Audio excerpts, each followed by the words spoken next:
Hi, this is Jason Major from Sweaty Hero Comic Bargains, and today we're going to talk about Tarzan in comics.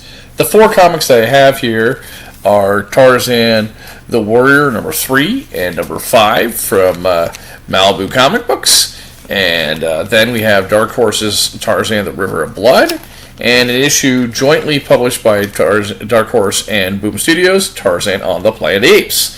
So let's give you a little history. I'll quickly tell you that before we get into the history of Tarzan, I'll tell you that Tarzan on the Planet of the Apes is a great issue. It was a lot of fun. Combines a lot of the history of Planet of the Apes and the idea of different timelines and the idea of what if and alternate realities with the idea of them landing or kind of combined with the Tarzan story. So it does take place kind of like in Tarzan's time. It's a fun story. It also has dinosaurs because there are Tarzan stories with dinosaurs. The Tarzan Warrior stories were a little confusing for me because it's dealing with like I guess like the generational of Tarzan's character, and then this Tarzan actually had Freud in it of all characters, but I found it a really interesting, well-drawn story. That has a lot of mystery to it, a lot of detail to it, and Dark Horse has had the license for a long time. So let's get into the history of Tarzan. Tarzan comic strip started in 1929, which means that before Superman had a comic strip or a comic book, Tarzan had a comic strip. Now, in terms of actual physical comic books that weren't based on the comic strips, that didn't happen until the 1940s. The 1940s. 1947 actually, and then the Tarzan comic strips have had many. Started with Hal Foster doing the art. Had artists that are well known, like Russ Manning did a lot of art. Gil Kane did a lot of art. He's a Marvel artist. Mike Grell did some art later, almost like in the 2000s. He's known for like doing Green Arrow, and then. So the comic strips have been really popular, lasted many decades, and the Russ Manning ones are considered like gold.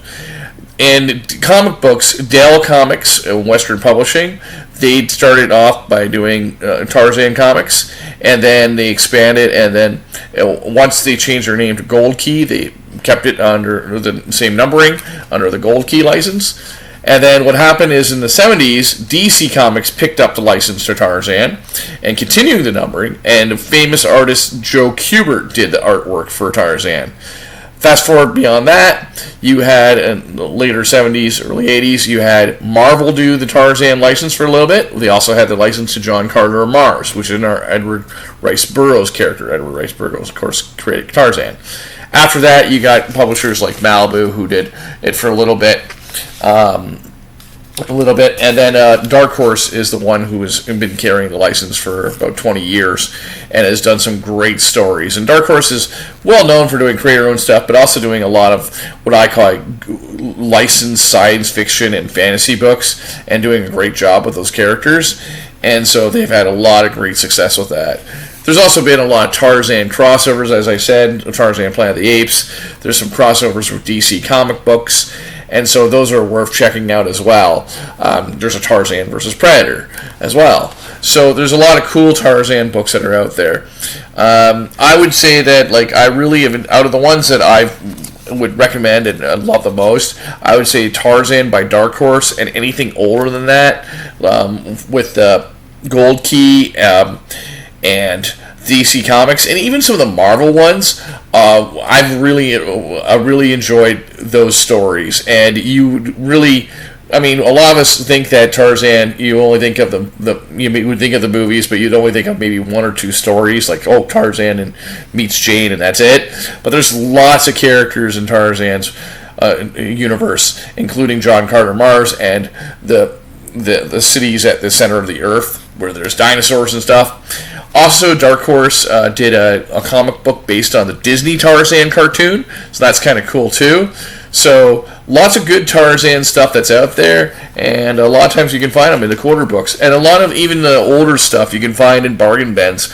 So a lot of the older the Silver Age and Bronze Age Tarzan, if you're not looking for a mint condition book, you'll find them in those bargain bins. Maybe they won't be a quarter or a dollar, but they'll be in that $2 to $5 range. That's a sweet spot for buying older books. So go look for Tarzan, Lord of the Rapes. And one final thing is that there was Dynamite Entertainment actually try to do their own Lord of the Jungle, not use the Tarzan name, because Tarzan, part of Tarzan is now in public domain, part of it is not. So they could do Lord of the Jungle and have Tarzan as a character inside the book, but they're going to do Tarzan as the name of the book.